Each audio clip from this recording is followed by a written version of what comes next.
Hey, this is Sadan, coach of the Sydney Six, bringing you the Week 6 battle for the MBL Season 2.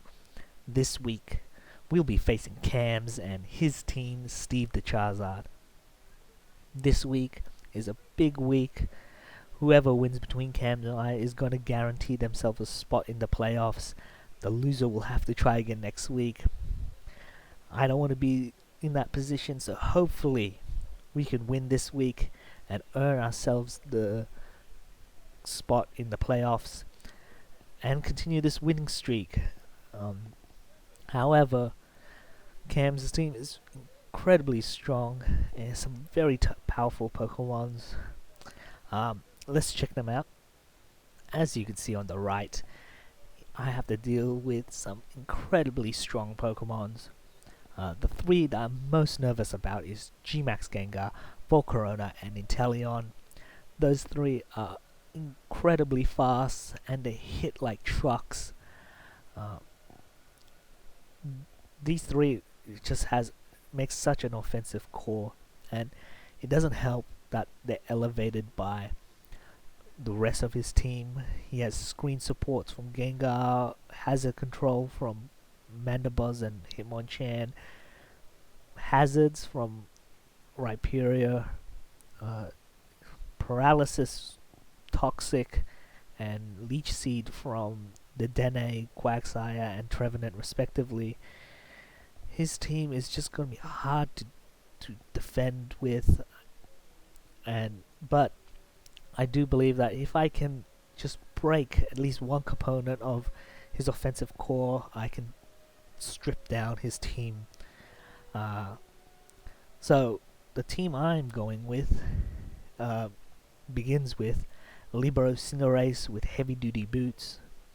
CINDERACE is my fastest Pokemon. It's gonna hit. It's my hardest. It's my fastest Pokemon, and it hits incredibly hard. I have Court Change there just in case he brings Grimmsnarl.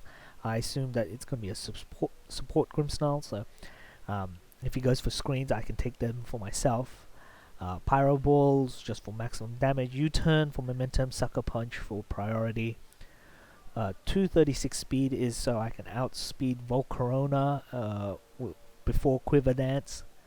252 plus attack for maximum damage. The rest just went into bulk. My second Pokemon is Adaptability CRAWDAUNT with Mystic Water. This is just another option for some heavy damage. I went with a Dragon Dance variant with Liquidation and Knockoff.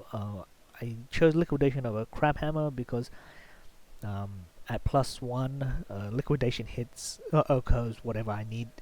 Crabhammer was going to do anyway. And Liquidation is a little bit more reliable.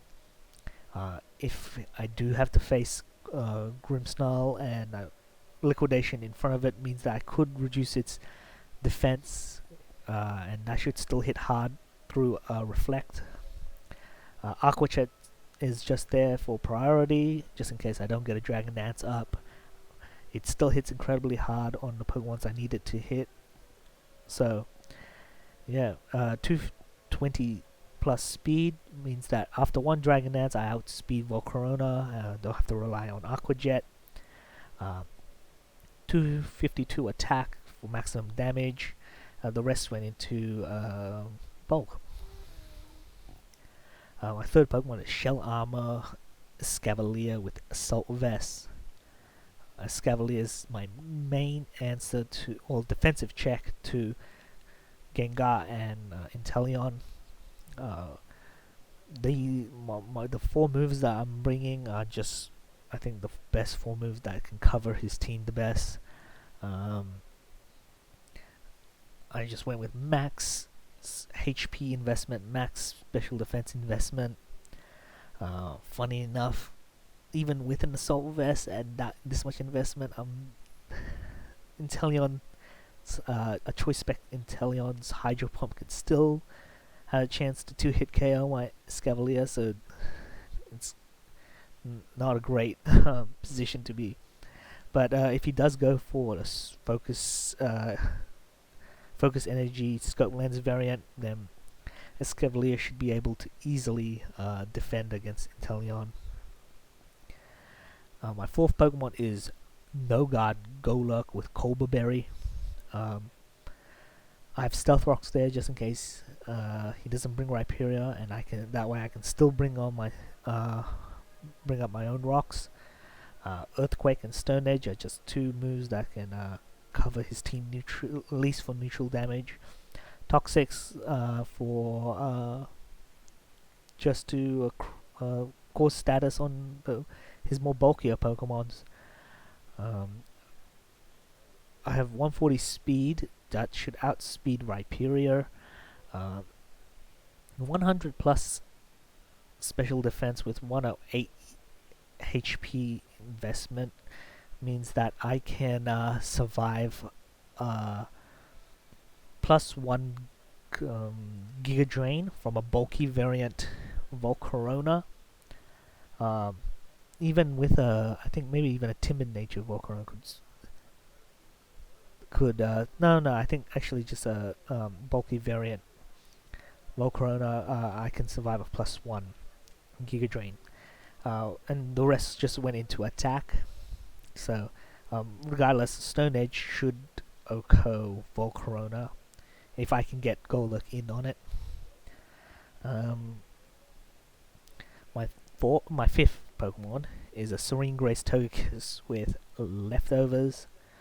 I'm going for a Nasty Plot substitute variant.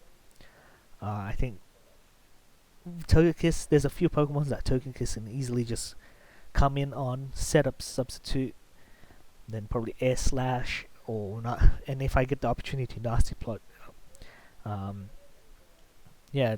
boost my attack. Obviously, the Air Slash with the 60% flinch rate means that I could probably like luck my way into winning.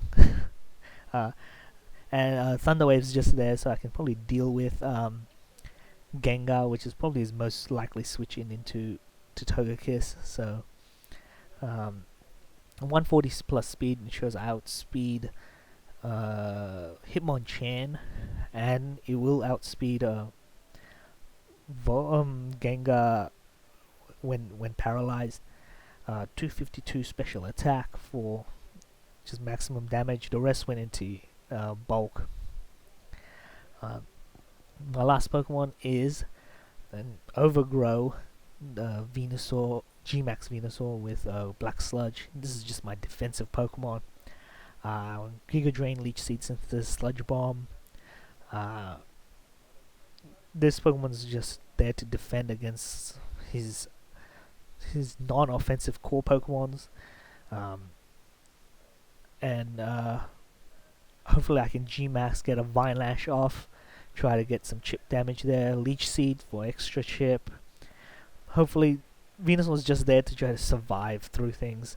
As such, his EVs are just there to to minimize as much damage as possible from either spectrum of the attacks. So that's my team. I'm hoping that this will be enough, but given that offensive core, it's going to be hard to tell. But why don't we check out the battle? Okay, so here's the battle, and it looks like Cam's brought GMAX, Gengar, Hitmonchan, Grimmsnarl, Mandibuzz, Volcarona, and Inteleon. I was a bit surprised to see both Mandibuzz and Grimmsnarl. I think they can achieve similar roles in his team, but at the same time, I can see why he wouldn't bring his other Pokemon. But from this, I think Togekiss does make the most sense as the start. It's my lead. It does check probably four of the 6 Pokemons the best. If he does choose Gengar as his lead, I would definitely have to swap swap Togekiss out. I probably would swap. I'll swap Togekiss out for Inteleon as well. I don't want to get hit by a very powerful Ice Beam, especially if it's Choice Spect. But yeah. So when the battle starts, he does lead with Inteleon. I immediately, of course, I have to change to my ESCAVALIER, which is my dedicated check on Inteleon. So I switch it up.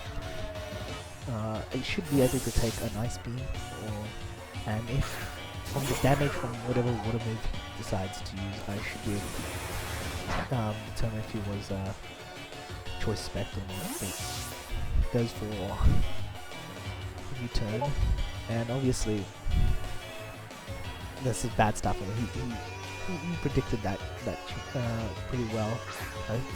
Volcarona, which makes enough sense. Like, it makes proper sense to do that. I do decide I'm going to switch to GOLURK. I should be able to take a fire attack and a Giga Train, except or he could Quiver Dance and I could still take a +1 Giga Train. But he goes for Fiery Dance, which I do not actually play, which a little bit which turned out pretty bad for me. It's like that that +1 from the Fiery Dance just totally means that I can't take that +1 from the Giga Drain, and I decided to sack GOLURK because GOLURK's not gonna. I mean, he doesn't check any of my other Pokemon except any of the other Pokemon except Volcarona, and I can't do that with +1. So I'll just go in Cinderace, just do Pyro Ball, see whatever I hit.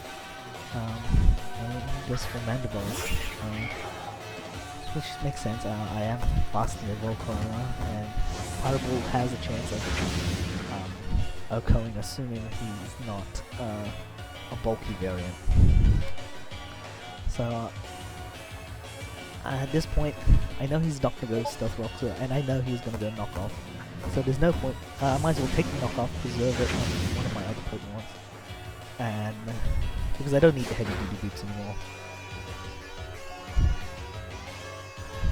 I predict he's going to change at this point, so I do go for a U-turn, and you'll see I do make that prediction correctly. Goes into Inteleon, which at this point I am going to switch to my ESCAVALIER.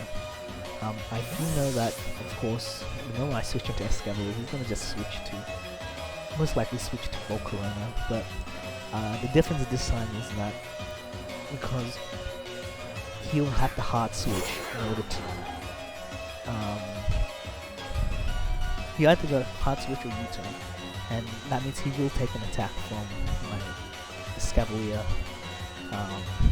which is different obviously to the first round move, and goes for the U-turn, which makes sense.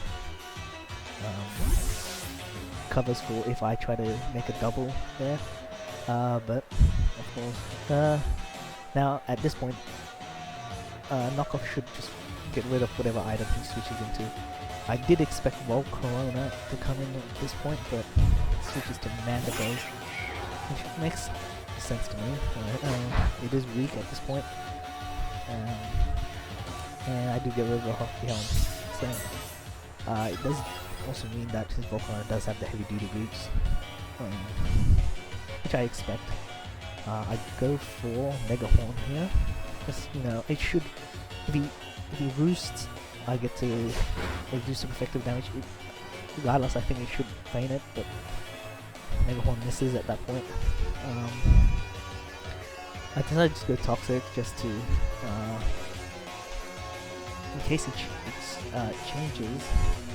But then at this point, I kind of realized something. My ESCAVALIER shouldn't have toxic, and kind of pull back the curtains a little bit here. I was thinking of switching my Togekiss in at this point. The issue is, Togekiss has leftovers, and if you didn't notice that my ESCAVALIER did heal from leftovers as well. And it all hits me at this point in the battle. I have an illegal team at the moment. In this league, you can only have two Pokemon. No two Pokemons can have the same item, and I'm in a position now that I've got two Pokemons with leftovers, and yeah, the reason is I originally wasn't going to have Togekiss in this as part of my team. I had a different Pokemon, and ESCAVALIER was gonna have the leftovers, but while I was recording 2 nights before the team builders section of this video, I realized that 6th Pokemon was not very useful, so I did switch it for Togekiss. And if you rewind back, if you remember or rewind it back a little bit from the video, I just did switch the item from leftovers to Assault Vest for ESCAVALIER. Now, I actually forgot to do this with the actual cartridge, and now at this point, if you notice, I've gone 2 turns with just having the timer run out, and that's because I'm trying to contact my opponent and the admins. I'm trying to discuss what to do, because at this point I think there wasn't that many turns have passed. I could maybe, we could agree maybe like restart the match and just play out the turns again up to that, replay all the turns, okay? And I'll probably replay it up to this point. I'll be willing to do that, but communications wasn't really happening at I was still talking to the admins, trying to see what I could do, but at this point, obviously, yeah, I couldn't get in comms with the admin. Oh no, with my opponent. So I was thinking to myself, what am I going to do now?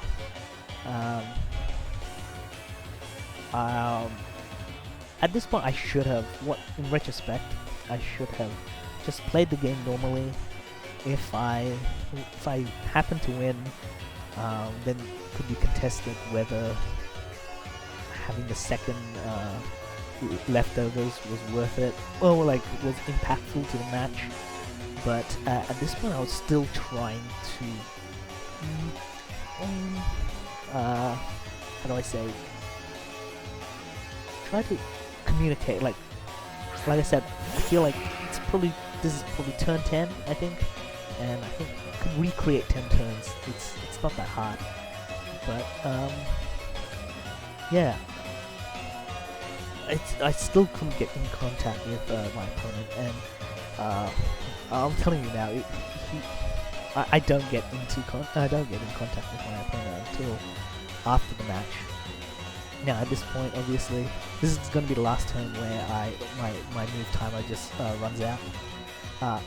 At this point, I decide, look, I can probably, if I want to win and not be disqualified, I have to.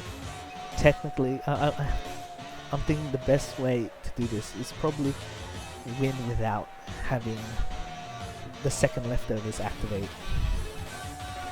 So even though Togekiss was my lead, it never took any damage. So it never I've never revealed the second leftovers. So at this point, in the match, I'm thinking, okay, I'll just try to win this without using Togekiss. Now, obviously, I want to use Togekiss at that point. Back then, like a few turns ago, I wanted to get Togekiss in, use the substitute, because I think behind a sub, at this point, Togekiss could just clean through his team. But unfortunately, I forced my own hand actually, and I think, like I said, I should have just played the game normally. I was kind of in probably the wrong mindset at this point, but yeah, I decided to try to do this without Togekiss. Essentially trying to play one Pokemon now. I do go for Aqua Jet here because I know he's gonna go for a Reflect. And that way at least I can do as much damage as I can before Reflect goes up. At this point also, I'm not really liking my chances. I go for Liquidation knowing he will go for an attack. And that now with that Dragon Dance I'm faster. I'm just not doing enough damage. And yeah, that choice in going for Jolly instead of Adamant is kind of biting me now. I think there was 2 Pokemon I could have got there with CRAWDAUNT, but I have essentially just end up with none. I do put it into the ace, and I do try. I just go for Court Change. At least get the Reflect on my side. He goes for T-Wave, which I get. Nothing really to it. Yeah. At this point, I've lost half my team. I'm essentially I've done quite a bit of damage, but I don't have any claims of any kills. He goes for Reflect, obviously. There's no way for me to stop him from doing that. I use U-turn so I can probably get a healthy Pokemon in, or whatever his Pokemon was. I did expect, obviously, my only healthy Pokemon is VENUSAUR. Remember that I try not to use Togekiss, which now I'm saying it out loud, it was kind of stupid, but yeah, that's what happened. And obviously he doesn't Volcarona. There's really no other Pokemon in this team that would, and I think I should have been a bit more aggressive here. I think obviously I should have expected him to go for the Quiver Dance. At this point, I decided to play a little bit safe, and I do go for a max Vinelash here. Because I wanted to get that chip damage on Volcarona. There was no way I was gonna do enough damage by myself. So I do go for the Vinelash. I could have gone for max boost, I guess, to keep up with his special defense increase. Maybe force him to do another Quiver Dance, but at this point, I don't think he needed a second Quiver Dance. One Quiver Dance wouldn't really really get that. Yeah. So there goes the Quiver Dance, and yeah. And the Vinelash just I'm in a bad position, obviously. And again, I feel like if I got Togekiss in before, I would have been in a better position, but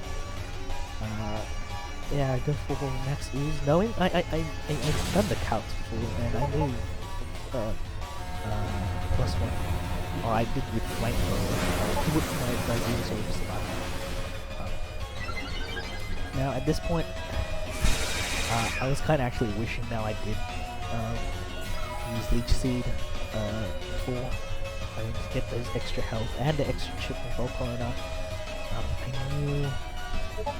I mean, I could have gone for another damaging move, but I guess I should have gone for max fuse at this point, but I do go for max guard. Now that's, I guess, a mistake on my part, because it does put Volcano in a position where it can outright beat. Well, you know what?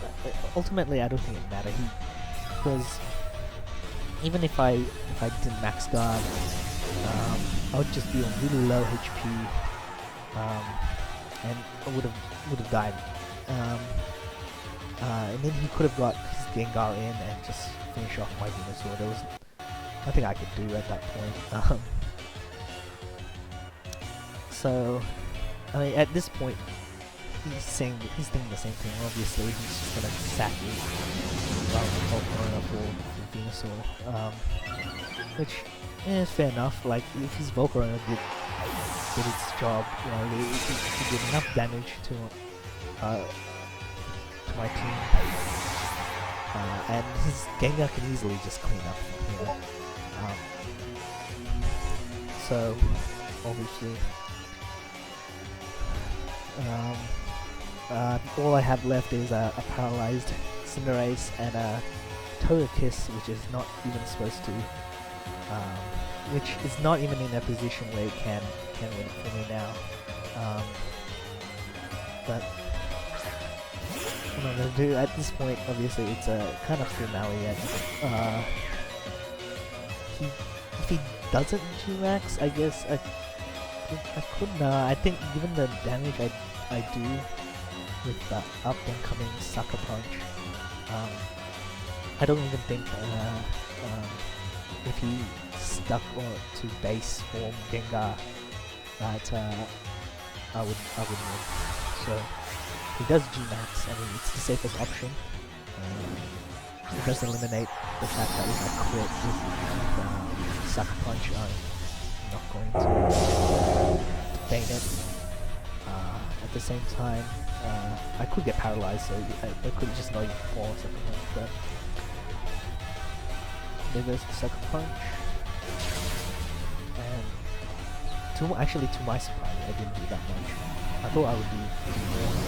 So it's probably a bulkier build of Gengar, but and there goes the ace. And obviously at +1, Togekiss is not going to survive the next attack, and I take the loss for the win. So obviously at the end I lose 4-0.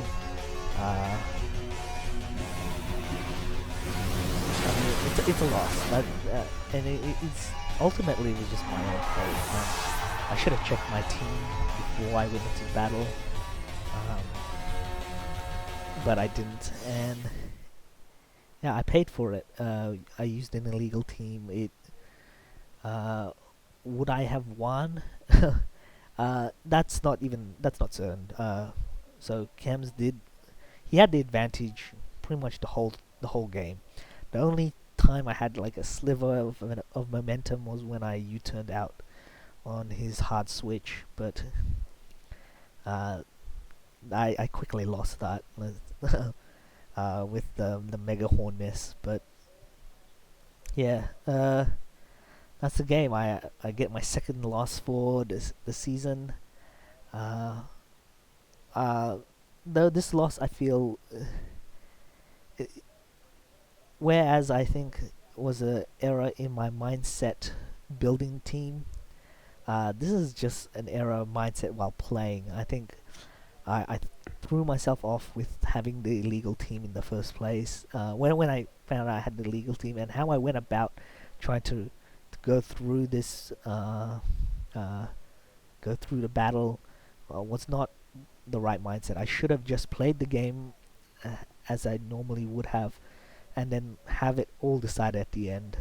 If I won and then it was taken away from me because of the fact that I used an illegal team, so be it. But I think the way I lost just it felt kind of bad. It wasn't really it wasn't fair to Kems that I had to I no, it was yeah, it wasn't fair to him that I couldn't that I didn't play properly. It wasn't fair to myself. I yeah. uh, Look, it's a loss, and it happens.